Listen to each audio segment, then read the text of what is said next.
السلام علیکم ورحمۃ اللہ وبرکاتہ۔ بسم اللہ الرحمن الرحیم۔ شروع کرتا ہوں اللہ تعالیٰ کے نام سے جو بڑا مہربان اور نہایت رحم کرنے والا ہے۔ حدیث عبداللہ ابن مسعود رضی اللہ عنہ کہتے ہیں کہ میں نے نبی کریم صلی اللہ علیہ وسلم کو فرماتے ہوئے سنا، اللہ تعالیٰ اس شخص کو تر و تازہ اور خوش رکھے جس نے مجھ سے کوئی بات سنی، پھر اس نے جیسا کچھ مجھ سے سنا تھا ہو بہو دوسروں تک پہنچا دیا۔ حضرت ابو سعید خدری رضی اللہ عنہ سے مروی ہے کہ کچھ انصار نے رسول اللہ صلی اللہ علیہ وسلم سے مال مانگا، آپ نے انہیں عطا کیا، انہوں نے پھر مانگا، آپ نے پھر دیا، حتیٰ کہ جب آپ کے پاس جو کچھ تھا ختم ہو گیا تو آپ نے فرمایا میرے پاس جو بھی مال ہوگا میں وہ تم سے چھپا کر نہ رکھوں گا، اور جو شخص سوال سے پرہیز کرے گا اللہ تعالیٰ اسے مانگنے سے محفوظ رکھے گا، اور جو شخص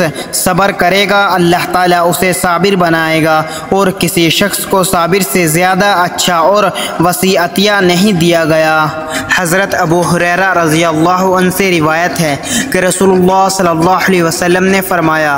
قسم ہے اس ذات کی جس کے ہاتھ میں میری جان ہے، تم میں سے ایک شخص اپنی رسی پکڑے اور اپنی پشت پر لکڑیوں کا گٹھا لاد کر لائے اور اسے بیچ کر گزارا کرے، اس بات سے کہیں زیادہ بہتر ہے کہ وہ کسی ایسے آدمی کے پاس جائے جسے اللہ تعالیٰ نے اپنے فضل سے نواز رکھا ہے اور اس سے جا کر مانگے، پھر وہ اسے دے یا نہ دے۔ حضرت ثوبان رضی اللہ عنہ سے روایت ہے کہ رسول اللہ صلی اللہ علیہ وسلم نے فرمایا، جو شخص مجھے ایک بات کی ضمانت دے دے اس کے لیے جنت ہے، اور وہ بات یہ ہے کہ وہ کسی انسان سے کچھ نہ مانگے۔ رسول اللہ صلی اللہ علیہ وسلم نے ارشاد فرمایا، اللہ تعالیٰ اس شخص کے چہرے کو تر و تازہ اور خوش رکھے جس نے میری حدیث کو سنا، اسے یاد کیا اور اس کی حفاظت کی اور اسے آگے بیان کیا۔ اللہ تعالیٰ ہم سب کو ان پیاری احادیث مبارکہ پر